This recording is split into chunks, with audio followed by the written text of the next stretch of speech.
जय जिनेन्द्र। निज स्वरूप को परामरस, जामे भर्यो अपार। वंदो परमानंदमय,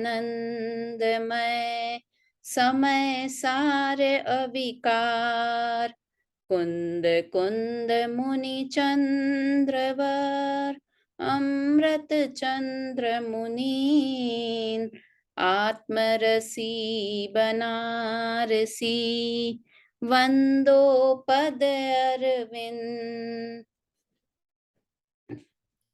नाटक समय सार ग्रंथ जो कि पंडित बनारसी दास जी ने लिखा है, उसके निर्जरा द्वार पर हमारी चर्चा चल रही है और उसमें 7 भयों संबंधी चर्चा चल रही है।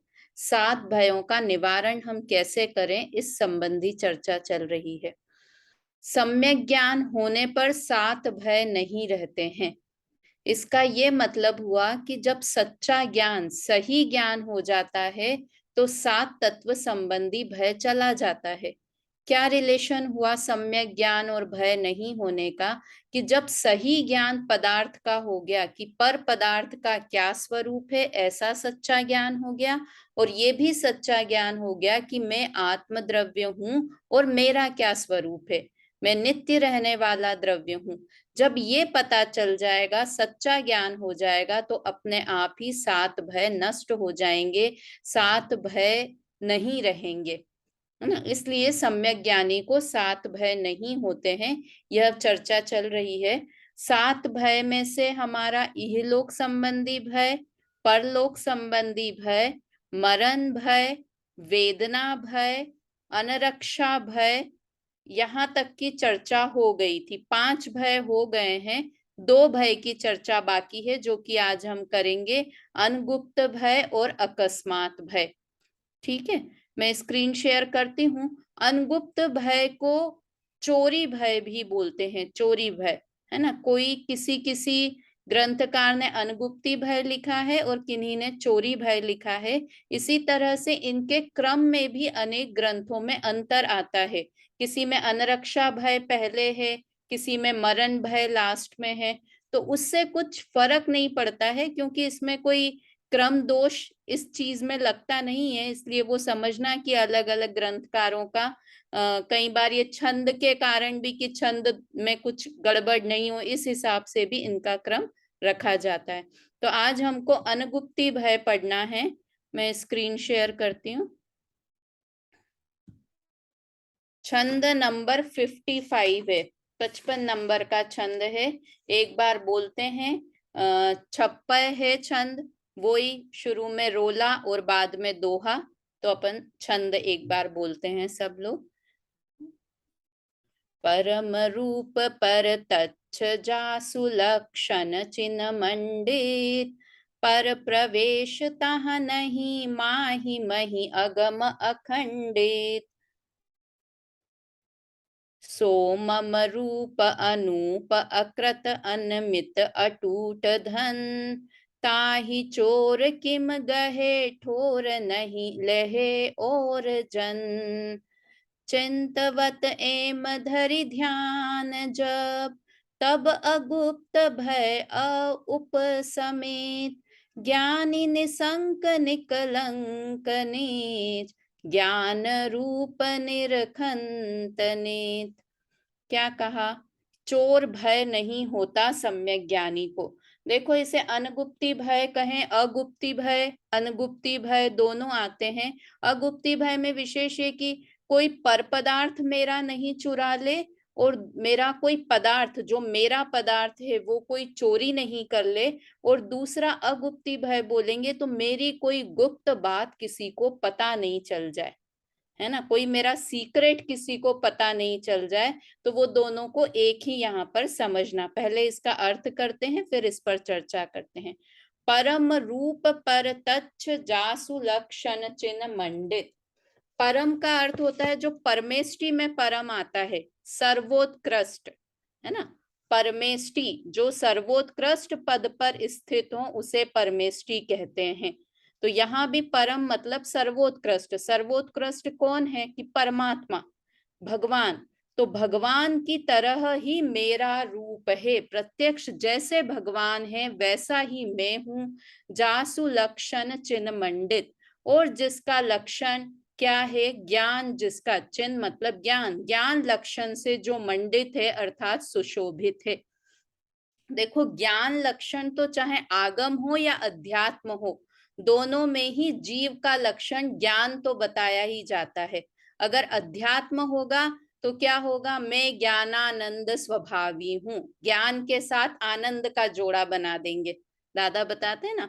और अगर आगम का ग्रंथ होगा तो उसमें ज्ञान दर्शन है ना, ज्ञान और दर्शन। दर्शन कौन सा वाला दर्शन? सम्यक दर्शन वाला दर्शन नहीं, जो ज्ञान के पहले है ना, सामान्य प्रतिभास जो होता है वो वाला दर्शन, वो जीव का लक्षण बताया जाता है। किंतु मुख्य लक्षण तो चाहे आगम हो या अध्यात्म हो, दोनों में ज्ञान लक्षण तो बताया ही जाता है। तो कैसा हूं मैं? प्रत्यक्ष रूप से परमात्मा के समान हूं, और मेरा लक्षण, मैं ज्ञान लक्षण से सुशोभित हूं। पर प्रवेश तह नाही माही मही अगम अखंडित। बहुत सारे शब्द आ रहे हैं अ से। किसी के यहाँ बच्चा हुआ हो, नाम रखना हो तो इसमें से रख लो ना। सब ये ढूंढते रहते हैं ना कि कोई ग्रंथ दिखे उसमें से अच्छा नाम, कितनी सारी। और ये सब किसकी विशेषता बता रहे हैं? आत्मा की विशेषता बता रहे हैं कि क्या मानते हैं। ज्ञानी जीव का चिंतन बता रहे हैं कि ज्ञानी जीव क्या मानते हैं कि माही मही अगम अखंडित। मही का अर्थ होता है भूमि, कि मेरी भूमि में पर का प्रवेश भी नहीं है। मेरी आत्म भूमि में पर का प्रवेश नहीं है, पर द्रव्यों का प्रवेश नहीं है। जब ऐसा पता रहे, हम ऐसे किसी किले में रहें जहां पर कोई आ ही नहीं सकता है, तो फिर चोरी होने की संभावना रहेगी कि नहीं रहेगी? क्योंकि मेरा ज्ञान किला, मेरा आत्मा किला ऐसा है कि उसमें पर द्रव्य का प्रवेश भी नहीं है, ऐसा ज्ञानी समझते हैं। देखो, हर द्रव्य में एक नास्तित्व शक्ति होती है ना। जैसे अस्तित्व गुण होता है ना, ऐसा एक नास्तित्व गुण भी होता है। तो नास्तित्व शक्ति का क्या काम है कि पर का प्रवेश, उस द्रव्य में, किसी भी द्रव्य में पर का प्रवेश नहीं हो सकता। ये नास्तित्व शक्ति ये मेक श्योर करती है कि किसी का भी प्रवेश नहीं। तो थोड़े दिन में शक्कर कहे, शक्कर नमक कहे कि मैं शक्कर के अंदर प्रवेश कर जाता हूँ, क्यों नहीं कर पाता? क्योंकि शक्कर में नास्तित्व गुण है। सिर्फ आत्मा में ही नहीं, हर द्रव्य में, 6 ही द्रव्य में, पुद्गल भी, एक एक पुद्गल में भी नास्तित्व नाम का गुण है। कितना बढ़िया गुण है, सेफ कर दिया हमको कि कोई मेरे अंदर प्रवेश नहीं कर सकता है ना। तो यहाँ ज्ञानी ऐसा चिंतन करते हैं कि मेरी ज्ञान भूमि में, मेरी आत्म भूमि में पर का प्रवेश भी नहीं है। और कैसा है मैं कैसा हूं?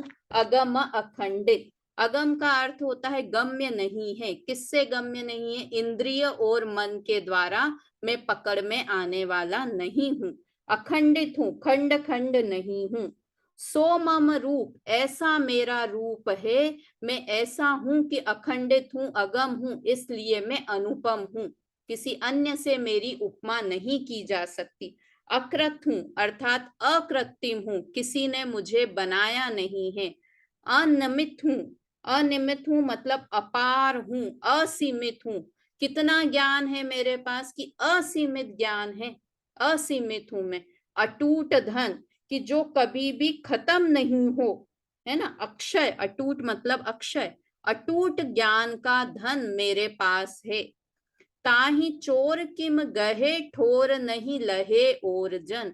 उसे कोई चोर कैसे चुरा सकता है कि जिसका पता किसी और को पता ही नहीं हो।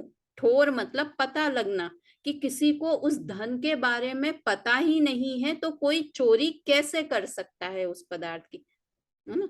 ऐसे बोलते हैं ना कि अपन की कि अपने पास बहुत लॉटरी लग जाए आज, प्रीति अपनी 1 करोड़ रुपए की लॉटरी लग जाए, तो अपन सबको बता देंगे क्या?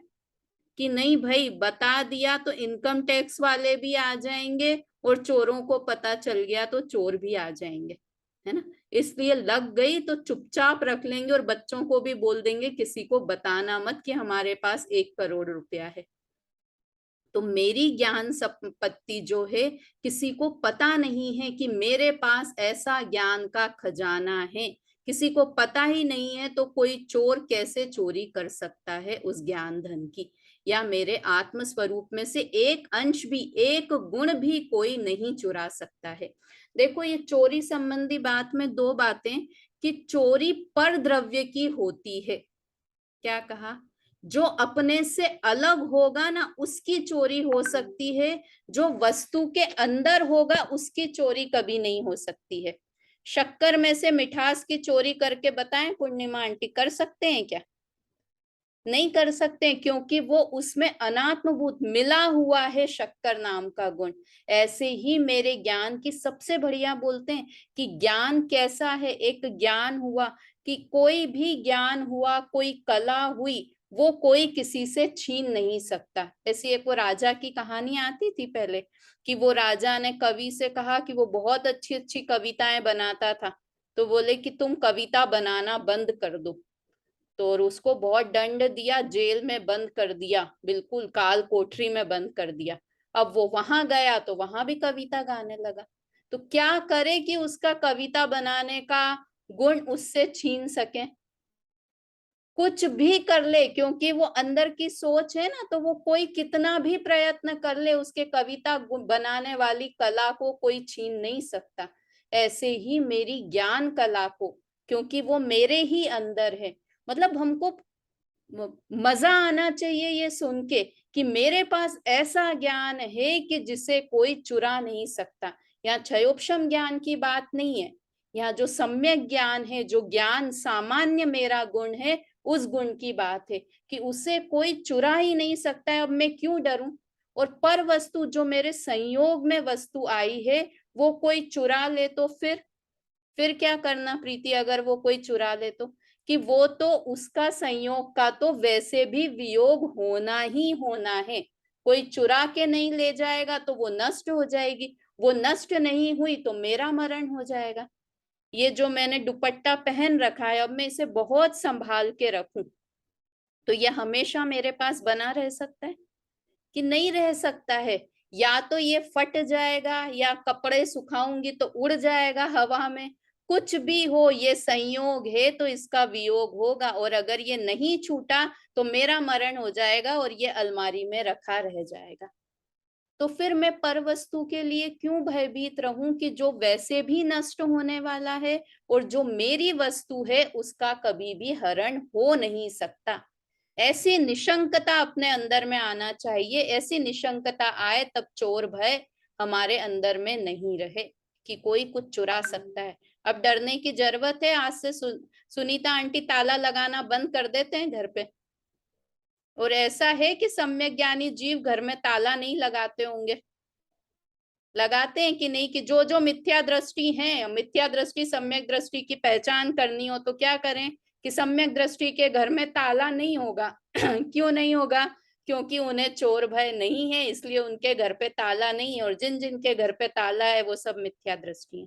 कि नहीं भाई, ये श्रद्धान संबंधी बात चल रही है, कि श्रद्धा में उन्हें पता है कि कोई ले जा नहीं सकता है, किंतु बाकी ये जनरल व्यवहार जो अस्थिरता वाला दोष है, अस्थिरता संबंधी भय है, अप्रत्याख्यानावरण संबंधी जो भय है, उतना भय तो उनके भी विद्यमान रहता है। ठीक है, यहाँ पर हम अनंतानुबंधी भय ज्ञानी को नहीं होता, उसकी चर्चा कर रहे हैं। और धीरे धीरे देखो, जब मुनिराज बन जाते हैं तो फिर वो ताला नहीं लगाते ना। मुनिराज को ताला लगाने की जरूरत है? कुछ है ही नहीं तो क्या ताला लगाएंगे? तो वो चौथे गुण स्थान से स्टार्ट होती है वो प्रैक्टिस, और आगे आगे वो बढ़ती ही जाती है। ठीक है, इसलिए ज्ञानी को चोर भय नहीं होता। चिंतवन एम धरि ध्यान जब, तब अगुप्ति भय उपशमित उपशमित हो जाता है, जब इस तरह का चिंतवन करता है। वास्तव में कितनी अच्छी शैली है बनारसी दास जी की। एक बार भी कुछ नहीं, पॉजिटिव थिंकिंग से बात कर रहे हैं, कि अपने आप को ज्ञान स्वरूपी मानो, आनंद स्वरूपी मानो। तब फिर ये ऐसा चिंतवन जब करोगे तो अपने आप अगुप्ति का भय नहीं रहेगा। ये वाली शैली, मतलब हम हजारों शास्त्र पढ़ लें, किंतु इस तरह की कुंद कुंद आचार्य की, अमृत चंद्र आचार्य देव की, बनारसी दास जी, इनकी शैली कहीं और मिलना दुर्लभ है। हम अगर किसी को लिखने को दें ना कि चोर भय पे निबंध लिखो, तो हम 10 की चोर कोई चीज नहीं चुरा सकता है, घर में ताला लगा लो, या मन में मत सोचो, ये मत सोचो, वो मत। किंतु ये वाली, इस वाली सोच के साथ कि मैं आत्मा हूं, मेरे में अनंत गुण है और मेरा ज्ञान किला है और उस किले में परद्रव्य का प्रवेश ही नहीं है, तो कोई मेरा ज्ञान धन कैसे चुरा सकता है ना। ये अद्भुत शैली है समय सार ग्रंथ की। ज्ञानी निसंक निकलंक निज, ज्ञान रूप निरखंत नित।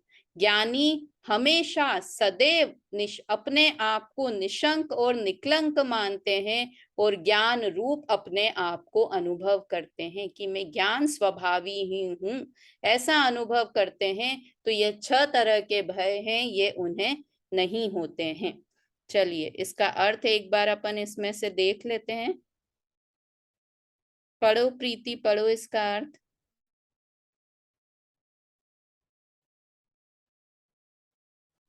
अनम्यूट। आत्मा साक्षात परमात्मा रूप है, ज्ञान लक्षण से विभूषित है, उसकी अगम्य और नित्य भूमि पर द्रव्य का प्रवेश नहीं है। इससे मेरा धन अनुपम, स्वयं सिद्ध, अपरंपार और अक्षय है, उसे चोर कैसे ले सकता है। दूसरे मनुष्य के पहुंचने को उसमें स्थान ही नहीं है। जब ऐसा चिंतन किया जाता है तब अगुप्ति भय नहीं रहता। ज्ञानी लोग अपने आत्मा को सदा निष्कलंक और ज्ञान रूप देखते हैं, इससे वे निशंक रहते हैं। ठीक है, तो ये चोरी भय का शॉर्ट में बोलें तो द्रव्य दृष्टि से या निश्चय से तो अपने को आत्म स्वरूप, ज्ञान स्वरूप मानते हैं, इसलिए उस ज्ञान का कोई भी हरण नहीं कर सकता है, इसलिए उन्हें चोरी भय नहीं है। और दूसरा, अगर संयोग की बात करें तो उन्हें पता है कि संयोग का तो वियोग, संयोग जो पर वस्तु मेरे संयोग में आएगी या तो वो नष्ट होगी, या कोई भी परद्रव्य है, बाहर की वस्तु है, तो उसे कोई भी ले जा सकता है, तो उसमें मेरा कुछ भी घाटा नहीं है।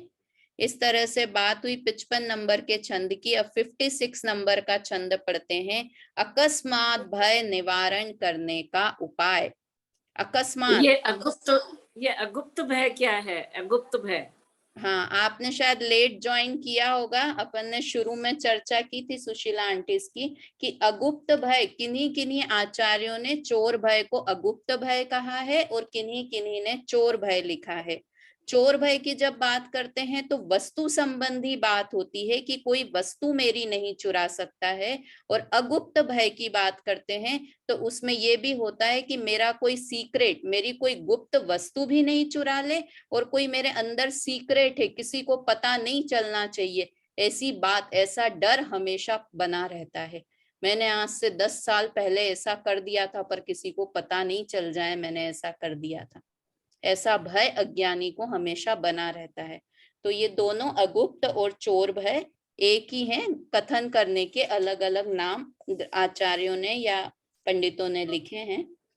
आगे चर्चा करते हैं अकस्मात भय निवारण करने का उपाय। 56 छंद है, एक साथ बोलते हैं।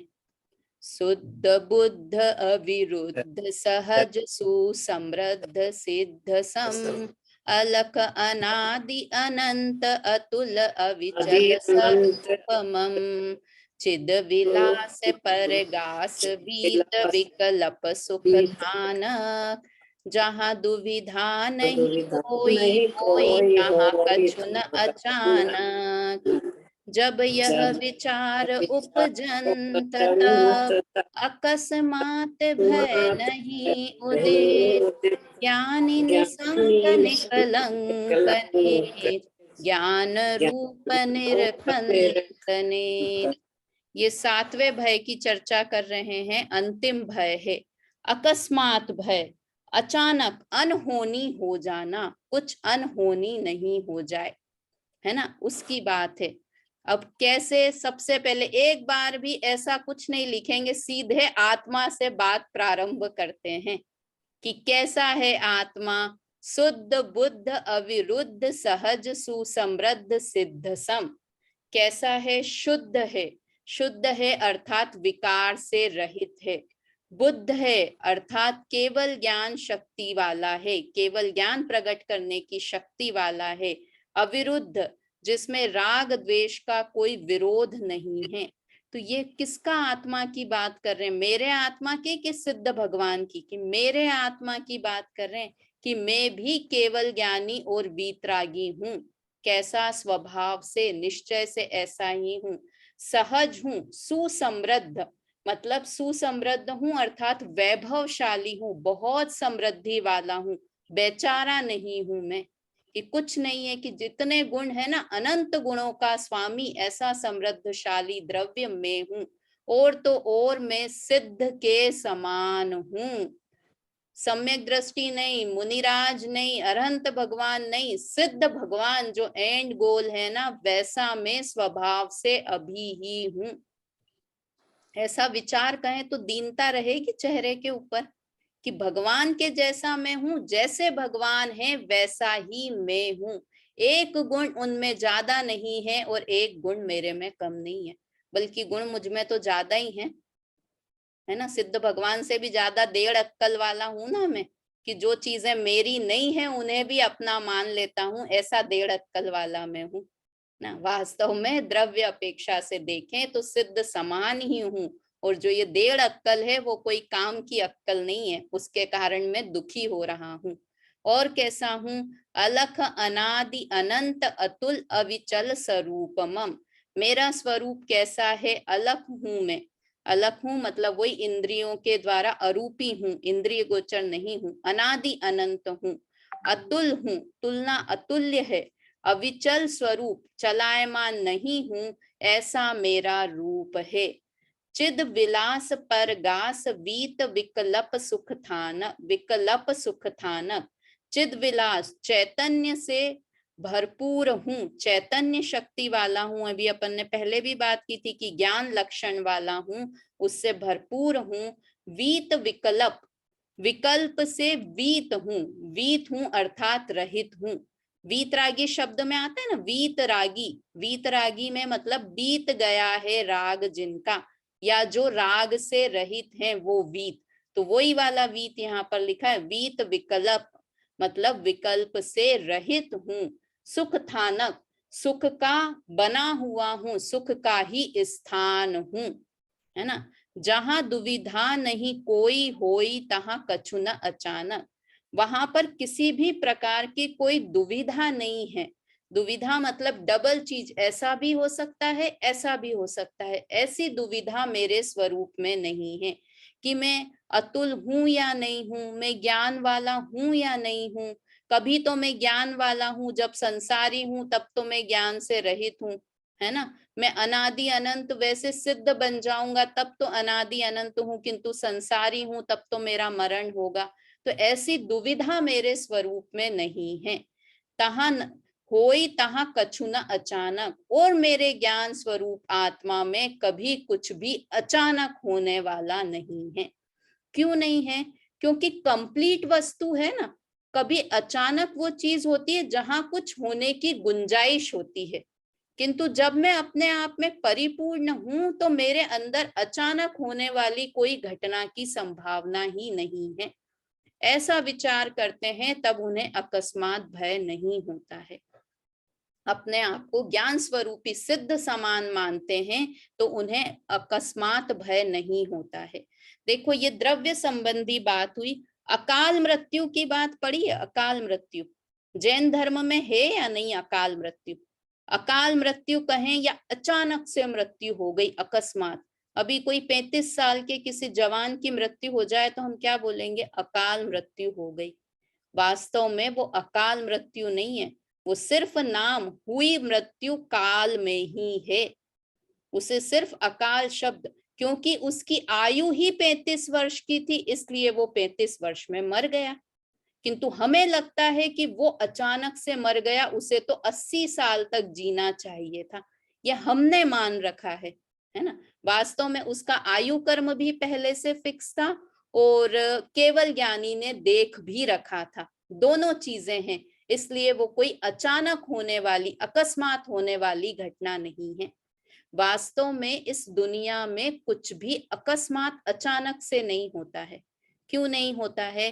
क्योंकि ऑल इज क्रमबद्ध, सब चीजें क्रमबद्ध है। वास्तव में ये सिद्धांत अपने जीवन में अगर उतर गया ना, तो समझो सम्यक दर्शन हो सा गया, बिल्कुल हो ही गया कि सब कुछ निश्चित है। अभी अभय जी भाई साहब ने शिविर में क्रमबद्ध पर्याय ही लिया था, तो उन्होंने कहा था दो चीजें ही हमें सताती है, क्या होगा और कब होगा। क्या चीजें हमको, दो चीजें डिस्टर्ब करती, क्या होगा और कब होगा। मैं कह दूं अभी मम्मी आपसे कि आपको, आपकी लॉटरी लगने वाली है, आपको पैसा मिलने वाला है, बहुत सारा धन मिलने वाला है, तो दूसरा ही अरे कब मिलने वाला है ना, दूसरी एक्साइटमेंट। किसी के घर में बच्चा होने वाला हो, प्रेग्नेंट हो कोई, तो दो ही प्रश्न रहते हैं, क्या होगा और कब होगा, है ना। बेटा होगा कि बेटी होगी, और वो तो होगी, चलो वो पता लगा लिया, बेटा होगा कि बेटी होगी, पता कर लो, करना नहीं चाहिए, वो तो अपराध है। आजकल तो बहुत लिखा रहता है बोल्ड शब्द में, पता लगाना अपराध है। और दूसरा रहता है कब होगा, है ना। तो जो क्रमबद्ध पर्याय को समझेगा तो कब और क्या दोनों चीजें नष्ट हो जाएगी। इसलिए अकस्मात कुछ भी नहीं है। हर पर्याय, एक एक पर्याय निश्चित है कि कब होने वाली है और कौन सी होने वाली है। दोनों चीजें निश्चित है, ज्ञानी ऐसा विचार करते हैं।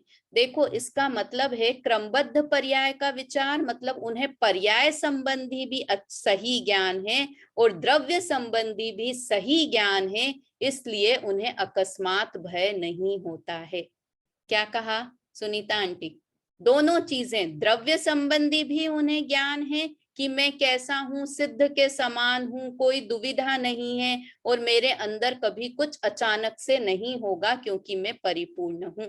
ऐसा द्रव्य संबंधी भी निर्धारण है। और पर्याय संबंधी क्या निर्धारण है कि पर्याय संबंधी की जो भी पर्याय में होगा वो सब क्रमबद्ध है, इसलिए पर्याय में भी कुछ अकस्मात नहीं होगा। द्रव्य में तो कुछ अकस्मात होने की गुंजाइश ही नहीं है, क्योंकि वो कुटस्थ है, पूरा भरा हुआ घन पिंड है, इसलिए उसमें अकस्मात होने की कोई गुंजाइश नहीं है। और पर्याय है वो पहले से निश्चित है, ऐसा जानते हैं, इसलिए ज्ञानी को अकस्मात भय नहीं होता है। हम कर सकते हैं कि नहीं ऐसी प्रैक्टिस सुनीता, सुशीला आंटी, कर सकते हैं या नहीं? कर सकते हैं ना, कोशिश तो करना शुरू करें।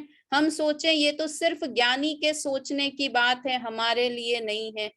उस दिन भी बात बताई थी ना, बूंद बूंद, घड़ा पे पानी का बूंद बूंद गिरेगा तो घड़ा गीला हो जाएगा। तो जो ये हम सोच रहे हैं, जो हम समझने की कोशिश कर रहे हैं, उसे समझेंगे तो कभी न कभी हमारा ज्ञान पूरी तरह से सम्यक हो ही जाएगा। इसलिए इसे वेस्ट नहीं समझना कि ये तो ज्ञानी का चिंतन करने का तरीका है, हम थोड़ी ऐसा चिंतन कर सकते हैं। क्यों नहीं कर सकते? बिल्कुल कर सकते हैं। अगर नहीं कर सकते होते तो कुंद कुंद आचार्य देव लिखते नहीं कि ये तो सिर्फ मुनिराज समझेंगे, किंतु ये समय सार ग्रंथ मिथ्या दृष्टि जीवों के लिए लिखा गया ग्रंथ है, जिन्हें सम्यक दर्शन करने की जरूरत है, उन लोगों के लिए, है ना। जब यह विचार उपजंत तब अकस्मात भय नहीं उदित, ज्ञानी निसंक निकलंक निज, ज्ञान रूप निर्खंतनित। जब ऐसा विचार उपजित होता है अपने द्रव्य के संबंध में, तब अकस्मात भय का उदय ही नहीं होता है, अकस्मात भय उत्पन्न ही नहीं होता है। और ज्ञानी हमेशा अपने आप को निशंक, कलंक रहित, विकार रहित और ज्ञान रूप अनुभव करते हैं। आज ये 2 लाइन खत्म हो गई, 3 बार की क्लास से चल रही थी ये वाली 2 लाइन, है ना। ज्ञानी निसंक निकलंक निज, ज्ञान रूप निरखंतनित। तो इसमें अपना अपना नाम लगाते जाएं, है ना, अपना अपना नाम लगा के क्या सोचते जाएं, पूजा निसंक निकलंक नित, ज्ञान रूप निर्खंत नित। अपने आप को ऐसा देखूं, ऐसा जानूं कि मैं विकार रहित और ज्ञान स्वरूपी हूं, ऐसा विचार करना। चलिए इसका अर्थ पढ़ लीजिए। पूर्णिमा आंटी पढ़िए इसका अर्थ।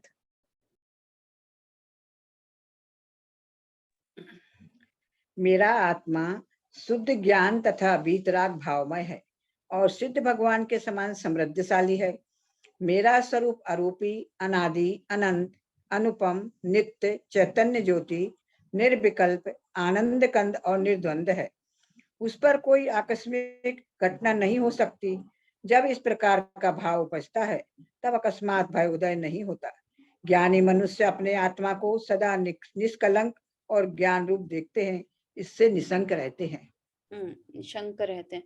देखो वो एक आती है ना, तो दोहा आता है एक, जो देखी वीतराग ने सो होसी वीरा रे, अनहोनी कबहू नहीं होती, काहे होत अधीरा रे।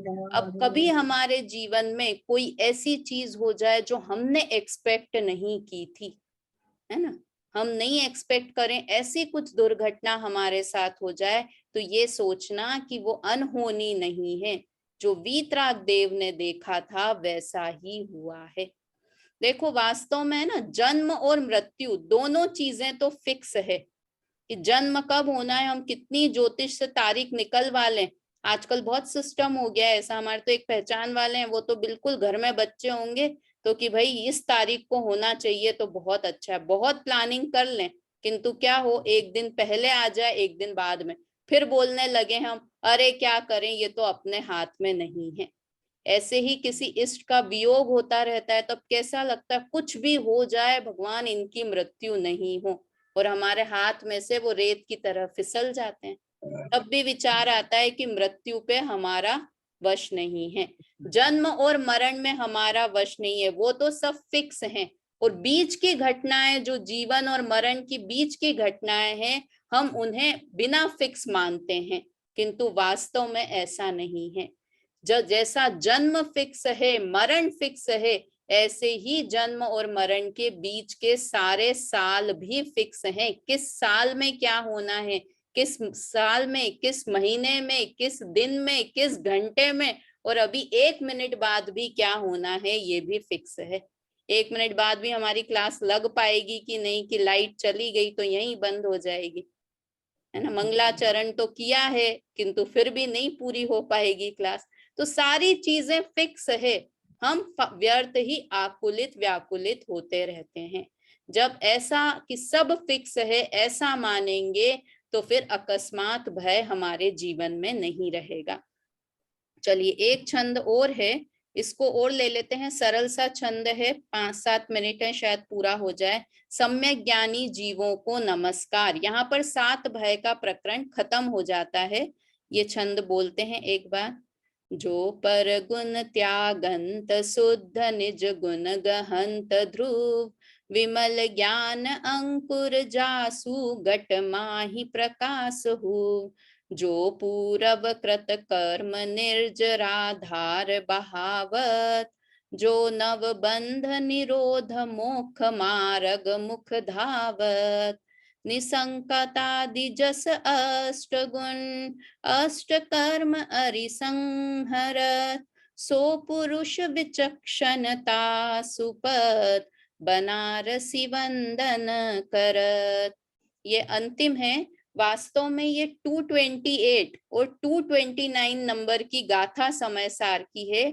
तो उन दोनों के बीच के कलश जो अमृत चंद्र आचार्य ने लिखे हैं, तो ये 229 नंबर ग्रंथ की गाथा की उत्थानिका के रूप में है। उत्थानिका मतलब अब 229 नंबर की गाथा से वो अष्ट गुण का वर्णन प्रारंभ करेंगे। कौन से अष्टगुण? निशंकित, निकांक्षित, आगे उसके नाम भी देंगे बनारसी दास जी। उन गुणों का वर्णन आगे की गाथाओं से होने वाला है, तो उसकी भूमिका यहाँ पर बनारसी दास जी बना रहे हैं। जो पर गुण त्यागंत शुद्ध निज गुण गहंत ध्रुव, कि जो पर के सारे गुण हैं, है ना, उन पर गुणों में आत्म बुद्धि नहीं करता है। त्यागंत मतलब पर को त्यागना, मतलब क्या कि पर में एकत्व बुद्धि, ममत्व बुद्धि को त्याग देना, उसका मतलब है पर गुण को त्याग देते हैं। और किसे ग्रहण करते हैं? शुद्ध निज गुण गहंत ध्रुव, अपने जो आत्मिक गुण हैं उन गुणों में आत्म बुद्धि, एकत्व बुद्धि, ममत्व बुद्धि करने लगते हैं। विमल ज्ञान अंकुर जासु घट माहि प्रकाश हो, और जिनके ज्ञान में, निर्मल ज्ञान में ज्ञान का अंकुर प्रकट हो जाता है और जिनके हृदय में प्रकाश हो जाता है, अर्थात सम्यक ज्ञान प्रकट हो गया है, वो जीव क्या करते हैं? जो पूर्व कृत कर्म निर्जरा धार बहावत, जो पूर्व में बंधे हुए कर्म हैं उन कर्मों की निर्जरा करते जाते हैं, धार बहावत, धारा के जैसे बहते जाते हैं, मतलब पूर्व में बंधे हुए कर्म की निर्जरा हो जाती है। जो नव बंध निरोध मोक्ष मार्ग मुख धावत, और क्या करते हैं कि नवीन कर्मों का बंध का निरोध कर देते हैं, नवीन कर्म आने रुक जाता है और मोक्ष मार्ग की तरफ मुख कर कर दौड़ने लगते हैं, अर्थात मोक्ष के नजदीक नजदीक और नजदीक जाने लगते हैं। तो यहाँ क्या कह रहे हैं कि जो पूर्व कर्म की तो निर्जरा कर देते हैं और नए कर्म का बंध का निरोध हो जाता है। तो यहाँ पर गुरुदेव ने एक बहुत अच्छी बात ली कि उन्हें कर्म का उदय आता ही नहीं है क्या, सब कर्मों की निर्जरा हो जाती है। तो उन्होंने कहा, गुरुदेव ने बहुत कॉन्फिडेंस, हाँ, अनंतानुबंधी वाले सारे कर्म बिना उदय में आए निर्जरित होने लगते हैं। कभी सम्यक दृष्टि को ऐसा नहीं होता कि सम्यक दर्शन है किंतु अनंतानुबंधी कर्म का तीव्र उदय आ गया तो वो अपर द्रव्य को अपना मानने लगे।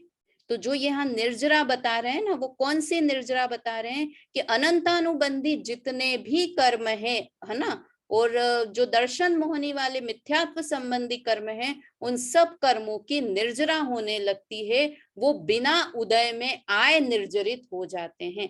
अगर उदय में आ जाए तो सम्यक दृष्टि मिथ्या दृष्टि बन जाएगा। और कौन से कर्म का आना रुक जाता है कि अनंतानुबंधी और मिथ्यात्व संबंधी कर्मों का आना भी रुक जाता है ना। ऐसी सम्यक दृष्टि जीव की दशा होती है। देखो, सम्यक दृष्टि जीव को ये बताओ कि सिद्ध भगवान को कितने तत्व होते हैं? सिद्ध भगवान को, सुनीता आंटी, कितने तत्व होते हैं सिद्ध भगवान को? 7 तत्वों में जीव तत्व, बस जीव तत्व ही है, जीव तत्व ही है। मोक्ष तो है ना, जीव और मोक्ष दो ही तत्व हैं, और तत्व नहीं है, आश्रय बंध नहीं है सिद्ध भगवान को, नहीं है, संवर निर्जरा नहीं है, निर्जरा तो नहीं है किंतु संवर तो है। कर्म आते नहीं हैं उनके पास, आएंगे तो आना भी बंद हो गए हैं।